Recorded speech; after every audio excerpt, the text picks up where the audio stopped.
আসসালামু আলাইকুম ভিউয়ার্স, কেমন আছেন সবাই? আশা করি সকলে ভালো আছেন। তো দেশি পিজন ভিডিওতে আপনাদের মাঝে আবারও নতুন একটি ভিডিও নিয়ে আসা হলো। তো আজকে আমরা আসছিলাম একটি গরুর হাটে, যে আপনাদেরকে গরুর সম্পর্কে, গরুর দাম সম্পর্কে শোনানোর জন্য। তো হাটের অবস্থা এমনই হয়ে গেছে বর্তমানে যে আসলে গরুর যে হাট, এটা গরুর হাট বলেই মনে হচ্ছে না। তো গরুর চাইতে মানুষের সংখ্যাই অনেক পরিমাণে বেশি। তো যে কয়টা গরু আছে, তো সেই কয়টা গরুও ঠিকমতো ঘুরে ফিরে দেখা যাচ্ছে না। তো রাস্তা বলক হয়ে গেছে, তো এত পরিমাণে ভিড় জমে গেছে। তো বন্ধুরা, চলুন এই ভিড়ের মধ্যেই আমরা আপনাদেরকে দেখাবো যে বর্তমানে হাটের পরিস্থিতিটা কেমন এবং কতগুলো গরু নেমেছে। তো বন্ধুরা, চলুন ভিডিওটি শুরু করি এবং সম্পূর্ণ ভিডিও আমার সঙ্গে থেকে দেখতে থাকুন।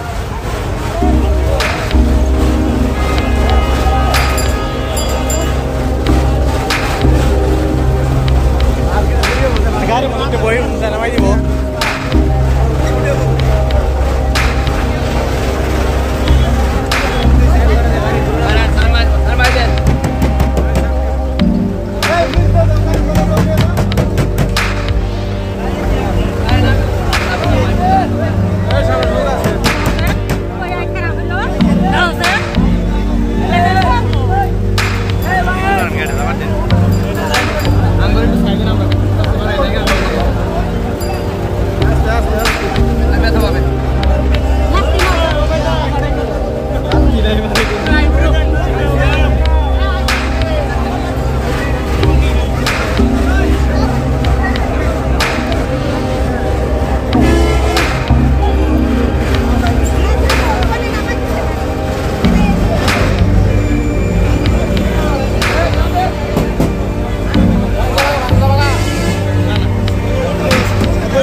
হাটের অবস্থা ভয়াবহ খারাপ, প্রচণ্ড গরু নামছে। সেই ইয়েতে ক্রেতার সংখ্যা খুবই কম, গরুর সংখ্যা বেশি, আর যানজট বেশি থাকার কারণে এই সমস্যাগুলো হচ্ছে। আপনাদেরকে আমরা সম্পূর্ণ ভিডিওটি দেখাবো, মানে সম্পূর্ণ দেখতে থাকেন।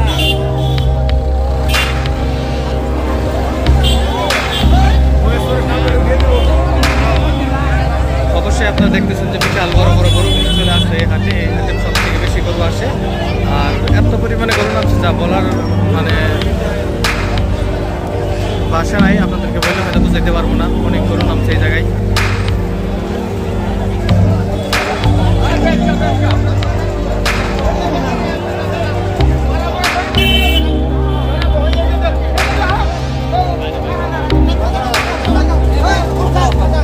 কত কত এটা ওই যে গরুর দাম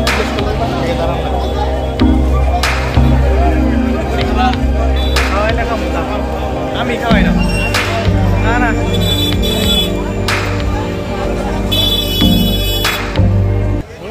তো ভিউয়ার্স, মেন যে হাট, তো এই হাট ছাড়া হাটের যে ভিতরে যে জায়গাটা আছে, তো সেই জায়গায় কিন্তু আমরা এখনও যেতেই পারলাম না। তো এটা রাস্তার দুই সাইডে যে গরুগুলো নেমেছে সেগুলো আপনাদের দেখানোর চেষ্টা করলাম। তো বর্তমানে ক্রেতাদের মাথা অনেকটাই গরম, তো তাদেরকে যদি দাম জিজ্ঞাসা করি, আসলে জিজ্ঞাসা করা যাবে না, তাদের মাথা অনেকটাই গরম হয়ে আছে, বর্তমানে কেনা বেচা নেই।